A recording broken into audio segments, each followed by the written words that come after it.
Mose from Grow Your Own in Cambridge, Massachusetts, and I'm a horticulturist and troubleshooter, and we're going to try to break down soil growing versus hydro growing. It comes up often of which is better, and I don't really think there's a best. They both get you to the same point, just different ways of doing it. So to break it down a little bit, just some pros and cons of both.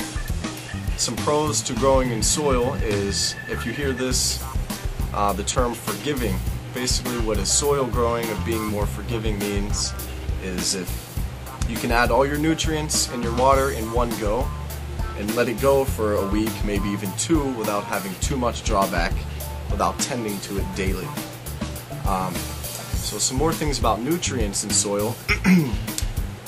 Running organic nutrients in a liquid form is unstable. So bottling them in a factory, shipping them, sitting on a shelf by the time it gets to you could now be kind of an unstable liquid.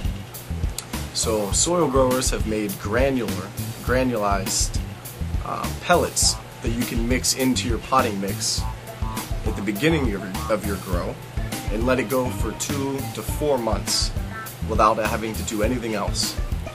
But you still have the ability to add liquid nutrients to supplement your micros, your irons, borons, manganese, calcium. You can add these weekly or every 2 weeks in a liquid state and still get the same result. Now, some things that maybe are on the con side of soil is that the plant metabolizes a lot slower out of soil. It's like having to digest food or taking a time-released pill, as opposed to a hydroponics setup would be like on an IV. It's very quick. So the metabolism of the plant goes much slower when it's absorbing out of the soil like a sponge. It's easier to get toxicities like salt buildup in the soil since it works like a sponge, and if you're not cautious with how often you're feeding or the amounts that you're feeding, you can get toxic levels build up. So whenever you go to flush, you're actually releasing salts back into the plant and it will reabsorb them whenever you're trying to get rid of them. So that's kind of a touchy thing, is to not overdo it in soil because it holds too much. So to not overwater, you can actually let the plant go to the point where you see the leaves drop. You'll start to wilt. It's a dead giveaway that the soil's now run dry. You have excellent air quality within the soil, and now you drench. You just flood it out, let it take a big gulp, the leaves stand back up, and you're ready to rock.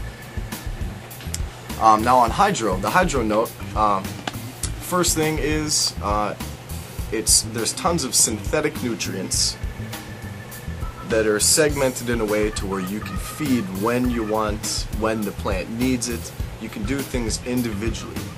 And the reason why I started with synthetics is, like I said, for the soil, is organics aren't stable in liquid form. Therefore, they tried to synthesize the same product that an organic would be, put it in a stable form so they can pack it, ship it, deliver it, let it sit on a shelf until you get to it, and it'll still be the same. So in that case, having synthetic nutrients is very consistent. And on top of that, the growth rate is much faster. It's like having the plant hooked up to an IV. So every time you make an adjustment in your reservoir is direct relation to what's going on in the canopy. So you can watch this within 24 to 48 hours whether you over or under did something. You'll see it come out of the terminal bud will show exactly what's going on in the reservoir. Also, when you're adding nutrients and you're adjusting pH in your EC, you have the ability to take readings right in your reservoir, so you know what's going on currently on your root system. You don't have to wait to show signs, or it's so you can get instant results just by checking the newts directly touching the roots. Now a little bit about cons as far as hydroponics go. It's as your water levels are depleting, as your plant's drinking, the salt level goes up, or your EC goes up. So it's easy to get a toxic amount if you're negligent on topping off your reservoir. Now, you have to be pretty diligent about maintaining those levels.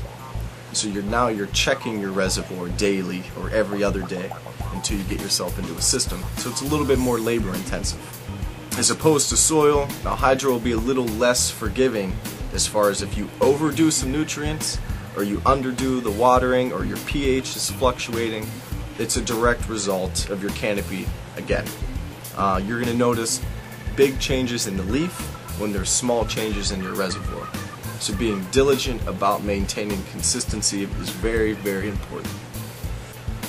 So whichever method you decide to use, whether soil or hydro, we could help you make it a success either way. So this is General Hydroponics line. It's an organic line called General Organics. The reason why it'd be better for soil rather than hydro, it's a little bit thicker and it's not as water soluble. So whenever you mix this with water and add it to your soil, it clings to the soil and it is readily absorbed over a long period of time, as opposed to a lot of water soluble nutrients that can be flushed out with your next watering. So this stuff is great.